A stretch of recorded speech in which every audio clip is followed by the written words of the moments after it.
programs so that we can get the money back down to you all. We have got to get the federal government back to operating under the mandates of the Constitution to establish justice, ensure domestic tranquility, promote the general welfare, provide for the common defense, ensure the blessings of liberty. It's about fiscal security. It's about your physical security. And that's what it is.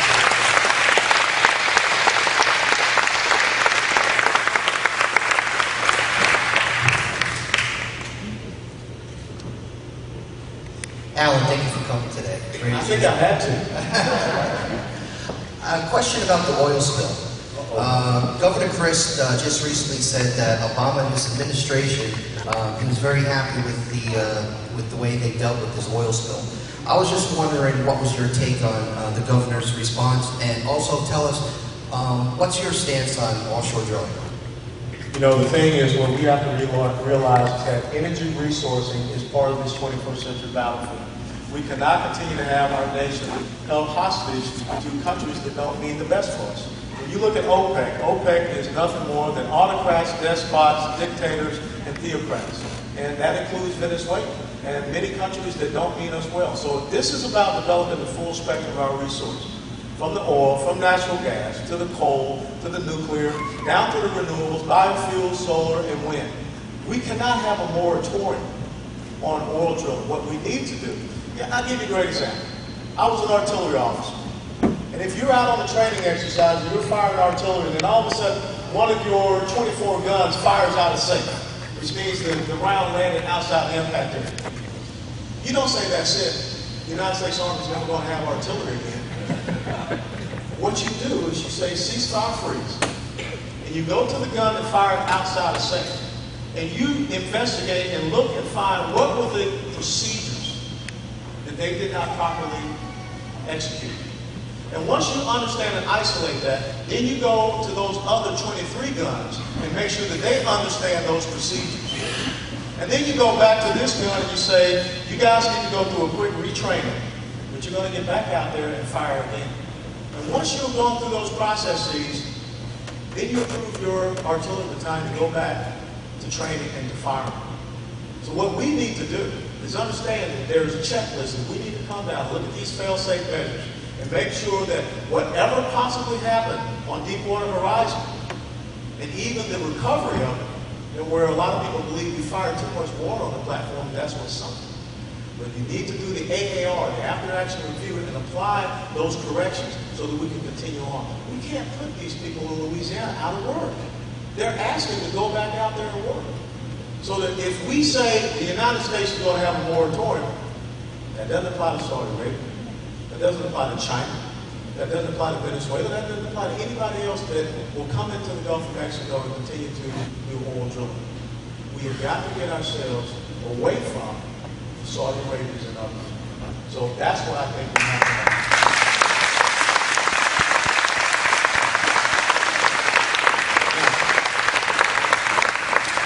As far as that response, once again, that's part of my life experience. When something bad happens, you go into a crisis action mode. Nobody gets any sleep. You got to give out the right type of guidance as the leader. That you say, I do not want this spill to go outside the 5 to 10 mile radius. I want every single resource that is there. I want to find out what caused it immediately. I want to make sure that we cap this thing immediately. I want to start talking about what are the possible second, third, and fourth order effects upon our coastline and the people there, so we can make sure we put in what type of barrier systems. If it does get outside, then we have it in place to block it on the along from the shoreline. So it's those type of things, crisis action leadership that is constantly thinking, constantly going back and reassessing. That's what I think we lack in the response to this oil crisis that happened on Deepwater Horizon. That should be the lesson that we learn as we go forward. I'm glad that we finally got it capped 3 months later. This is something that should have been done within 3 weeks.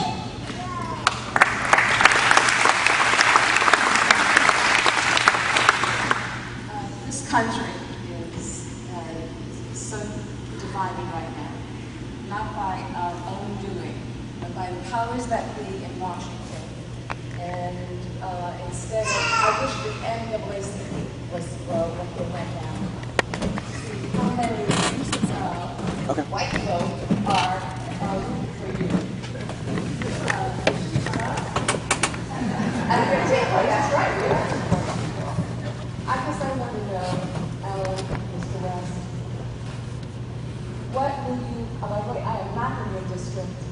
here because I've heard you before. I see you on TV. I get your YouTube videos. I love you. I stand and I emotionally.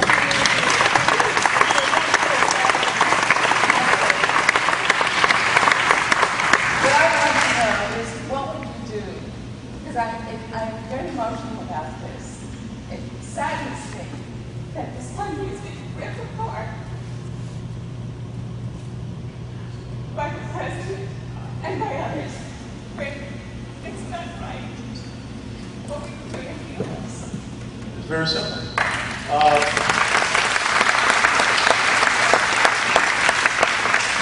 I was brought up in the inner city of Atlanta, Georgia. It's the exact same neighborhood that Martin Luther King was born and raised in. My elementary school, Our Lady of Lourdes, was right across the street from Ebenezer Baptist Church.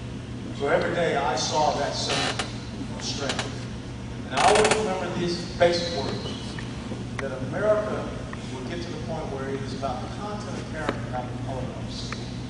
And I think that is why, and I'll share this with you, and as I was driving here today, we just got a phone call to go up to New York City and be on the Geraldo Rivera show and sit on a panel that talks about race relations and politics in America.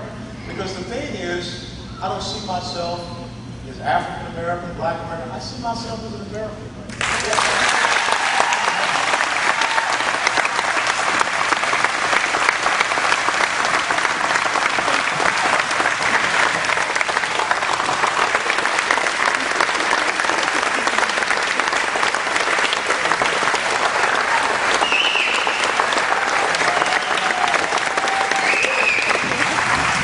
I'm very proud of the heritage of my parents. I'm very proud of the heritage of my people.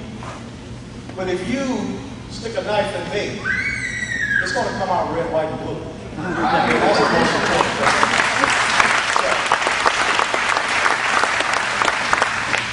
What do I do to help heal this country? I stand on that principle. I stand on the principle that we are one people.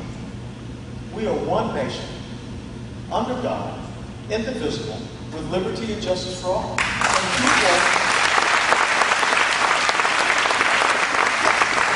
And the only reason people are going back and trying to use this race card is because the other side is scared. And they're trying to stoke something that really, ladies and gentlemen, we've moved beyond. Now, there's no doubt about there's pockets of crazies out there, and we have to understand that. But institutional racism in the United States of America is over.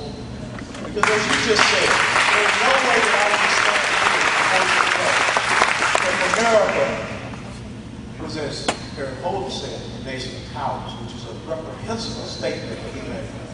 You're here. The fact that we are allowed an organization to say what it said about killing white Americans and their babies, and we're going to accept that and allow that to, no way. I do not care if I do share the same skin color. That is wrong. And we cannot allow that to happen. And the NAACP, my mother was a lifetime member of the NAACP. The purpose of the NAACP is to improve the conditions within the black community, not to be a political hack job. And they have now gotten outside of their own mandates. And it's not that I condemn the NAACP, but I do condemn the resolution that they put forward. Because I've spoken at 6 to 7 Tea Party events. I didn't see any racism there. And if there was, they would not have asked me to come to speak. So I think we have to be very careful about it.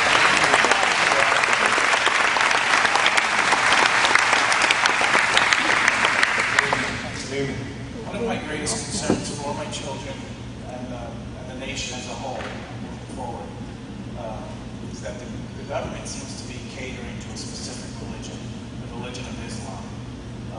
We see a lot of evil that comes out of that religion around the world. Here in the United States, that was whitewashed. And from the history, we see they want to conquer the world for 1,500 years.